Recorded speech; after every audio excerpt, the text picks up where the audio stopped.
It started with 3 knocks. Not a doorbell, not a bang. 3 slow, deliberate knocks.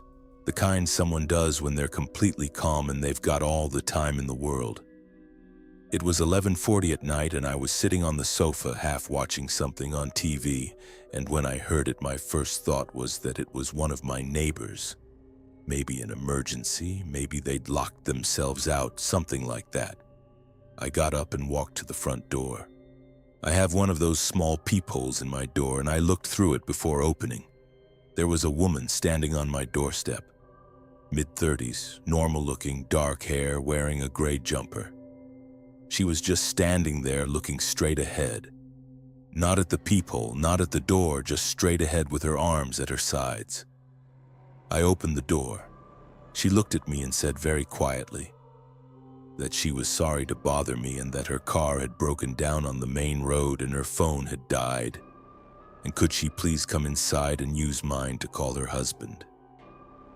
Everything about her seemed completely normal. She seemed embarrassed even, the way people get when they have to ask a stranger for help. So I said, "Yeah, of course, no problem, come in." She stepped inside. I went to grab my phone off the coffee table, and when I turned back around, she was standing in the middle of my hallway, and she was looking around the house in a way that made something in my stomach shift. Not curious looking, systematic, like she was checking rooms. Her eyes went to the kitchen doorway, then the stairs, then the door to the living room, slow and deliberate. I told myself I was being paranoid. I handed her my phone. She took it and looked down at it, and then she said, "Actually, could she have a glass of water first, because she'd been walking for a while and she was really thirsty?" I said sure and turned around and walked the 3 steps into the kitchen to get her one. And the moment I turned my back, I heard the front door open. I spun around. She was standing at the open front door and she was looking out into the street, my phone still in her hand. And there was a man standing on the pavement outside my house, maybe 20 feet away, just standing there in the dark, staring at my front door. Big, heavy set, hands in his pockets. He hadn't knocked. He hadn't rung the bell. He had just been standing there outside my house in the street at midnight waiting. She turned and looked at me, and whatever that embarrassed, apologetic expression was on her face before, it was completely gone now. She just looked at me flat and calm and said nothing. I grabbed my phone out of her hand and told them both to get out. She walked out without a word. The man on the pavement didn't move as she walked up to him. They both just stood there together on the pavement outside my house, side by side, and they stood there looking at my front door as I slammed it shut and locked it and put the chain across. I ran upstairs and looked out the bedroom window. They were still there, both of them, just standing in the street looking up at my house, not talking to each other, not on a phone, not moving.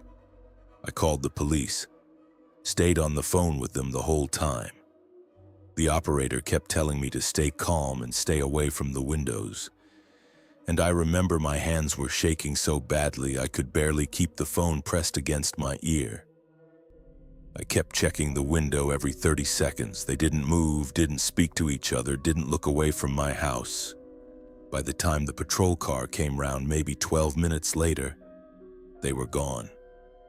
The officer walked around the outside of my house with a torch and came back and told me everything looked fine and that it was probably just someone genuinely needing help and I'd spooked myself. But here's the thing. When I went to bed that night, I noticed my back door was unlocked. I lock that door every single night without fail.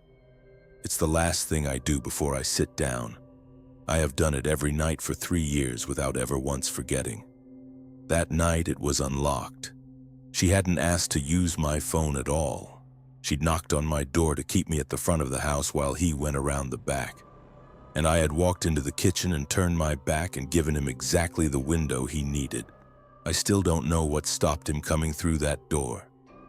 Maybe the TV was too loud and he thought someone else was in the house. Maybe he heard me move quicker than he expected. Maybe something just didn't go to plan on his end. I've turned it over in my head 1,000 times, and I still don't have an answer that fully satisfies me.